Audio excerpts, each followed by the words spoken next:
Hola, soy Rodrigo Palacios y estas lecturas corresponden a la sesión número 7. El primer texto es del Catecismo de la Iglesia y se titula Dios Trino. Las tres ideas principales del texto son que la fe de todos los cristianos tiene su base en la Santísima Trinidad, que el misterio de la Santísima Trinidad es el misterio central de la fe y de la vida cristiana y que las personas divinas son realmente distintas entre sí.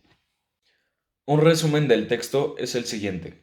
Los cristianos son bautizados en nombre del Padre, del Hijo y del Espíritu Santo.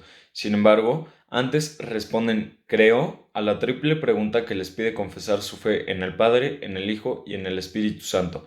Y con esto declaran que la fe de todos los cristianos tiene su base en la Santísima Trinidad. Después, el misterio de la Santísima Trinidad es el misterio central de la fe y de la vida cristiana, así como la fuente de todos los otros misterios de la fe, es la luz que los ilumina. Además, esta constituye la enseñanza más fundamental y esencial en la jerarquía de las verdades. Por otro lado, los padres de la Iglesia distinguen entre la teología y la oikonomía, refiriéndose con la primera al misterio de la vida íntima del Dios Trinidad y, con el segundo, a todas las obras por las que se revela y comunica su vida. Mediante la oikonomía se nos revela la teología, sin embargo, es esta última la que esclarece toda la oikonomía. Por lo tanto, las obras de Dios revelan quién es en sí mismo, e inversamente, el misterio de su ser íntimo ilumina la inteligencia de todas sus obras.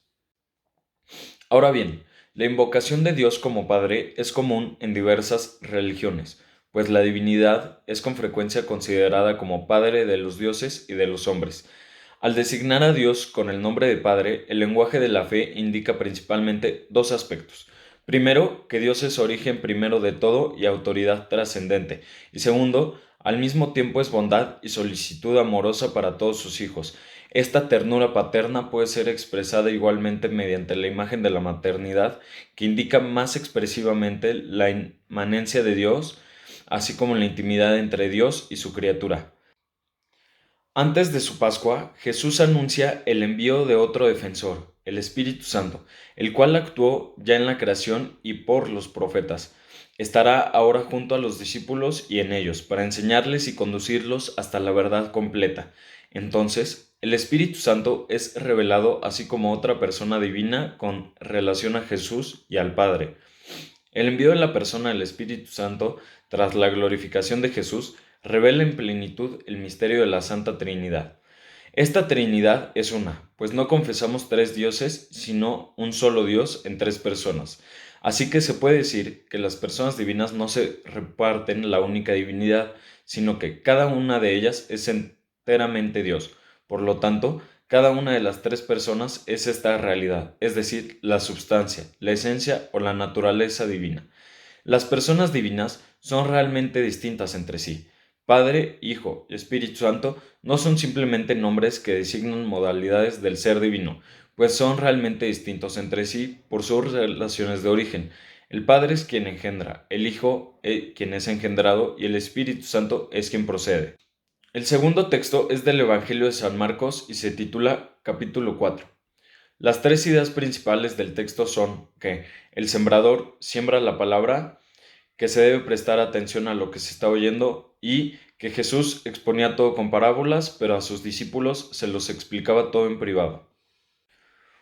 Un resumen del texto es el siguiente. Jesús estaba enseñando otra vez en el mar, y debido a que un gentío enorme llegó, se subió a una barca, y una vez en el mar se sentó, mientras el gentío se quedó en tierra junto al mar. Enseñaba muchas cosas con parábolas, y dijo una de un sembrador. Sin embargo, no todos la podían entender.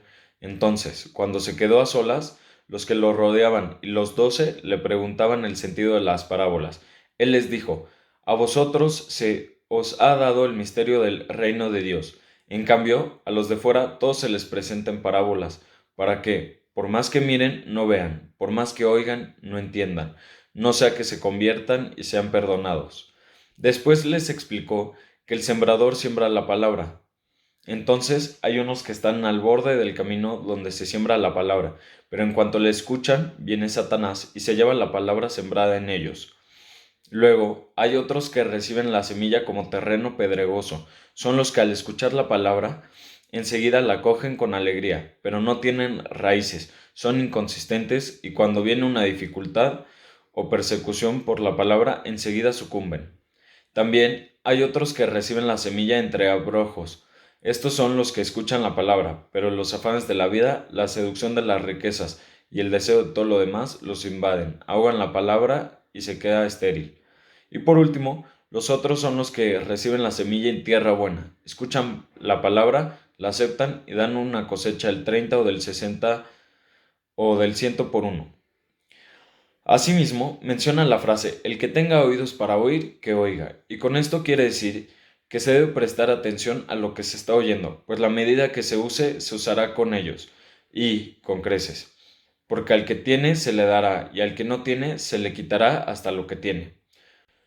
Todo se los exponía con parábolas, pero a sus discípulos se los explicaba todo en privado. Aquel día, al atardecer, dice Jesús que vayan a la otra orilla, y, dejando a la gente, se lo llevaron en barca. Además, otras barcas los acompañaban. Se levantó una fuerte tempestad y las olas rompían contra la barca, hasta casi llenarla de agua, mientras él estaba en la popa, dormido sobre un cabezal. Lo despertaron diciéndole, Maestro, ¿no te importa que perezcamos? Se puso en pie, increpó al viento y dijo al mar, Silencio, enmudece. El viento cesó y vino una gran calma. Él les dijo, ¿por qué tenéis miedo? ¿Aún no tenéis fe? Gracias, esto fue todo y hasta luego.